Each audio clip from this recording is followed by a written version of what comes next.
Mimi nami nawatuma ninyi kwa jina la Baba na la Mwana na la Roho Mtakatifu. Amina. Ndugu zangu, ni bahati iliyoje kwamba kesho ikiwa ni Pentekoste, sisi watu wa Lugwadu tayari tunaadhimisha Pentekoste hapa Lugwadu siku ya leo.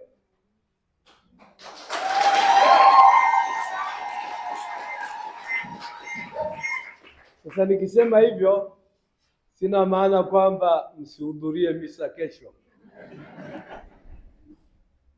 Kesho mjipange vizuri, muhudhurie na muadhimishe Pentekoste pamoja na Wakristo wenzenu wote. Leo hapa ni Pentekoste kwa sababu baadhi ya ndugu zetu watampokea tena Roho Mtakatifu. Nimesema watampokea tena kwa sababu haitakuwa ni mara yao ya kwanza kumpokea Roho Mtakatifu. Sisi wabatizwa tunampokea Roho Mtakatifu mara ya kwanza pale tunapobatizwa, kwani tunabatizwa kwa jina la Baba na la Mwana na la Roho Mtakatifu.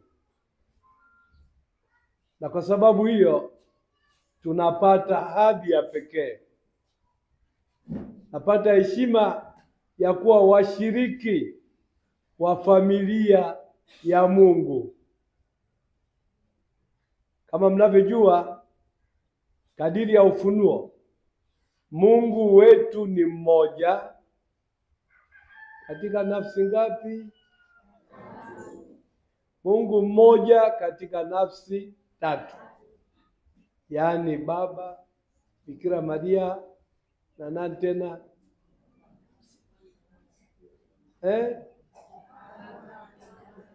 Baba na Mwana na Roho Mtakatifu. Msipelekeshwe mrama. Baba, Mwana na Roho Mtakatifu. Ndivyo tulivyobatizwa, na kama wabatizwa tumetumwa. Katika somo la Injili tulilosomewa, Yesu akiwatokea wafuasi wake amewatuma na amewaambia, kama Baba alivyonituma mimi. Na Baba amemtuma awe mwokozi wa ulimwengu, awe mpatanishi wa Mungu na wanadamu, alete tena tija kati ya Mungu na watu. Sasa yeye ametekeleza hilo kwa njia ya mateso, kifo na ufufuko wake. Ameturudishia hadhi ile ambayo tulipoteza katika dhambi ya wazazi wetu wa kwanza. Ametujalia tena tutambulike kama watoto wa Mungu, watu tulioumbwa kwa sura na mfano wa Mungu. Kwa hiyo tuna hadhi yetu. Hebu mtazame jirani yako. Hiyo sura unayoona ni ya nani? Hebu mtazame tena jirani yako wa pili. Unaona sura ya nani? Hata kama huyo unayemtazama umpendi, hicho ni kioo cha Mungu kwako. Huyo ni kioo cha Mungu kwako. Unaweza kusema huyu ni sakramenti ya Mungu kwangu. Nikimtazama ninaona uwepo wa Mungu,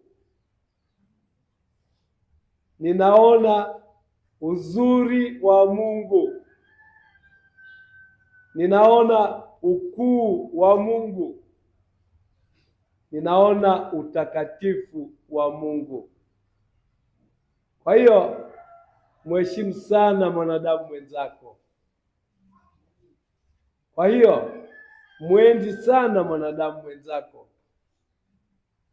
na epuka kabisa kumtendea hiana, epuka kabisa kumdhalilisha, epuka kabisa kumtendea ndivyo sivyo, kwa sababu huyo ni mwana wa Mungu, huyo ni sura na mfano wa Mungu.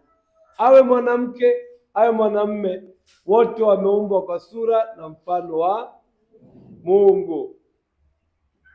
Sasa kama wanawake, kama wanaume wabatizwa, mnatumwa na Yesu, mwende mkawe mashahidi wake. Kuweni mashahidi wa Kristo kuanzia katika familia zenu.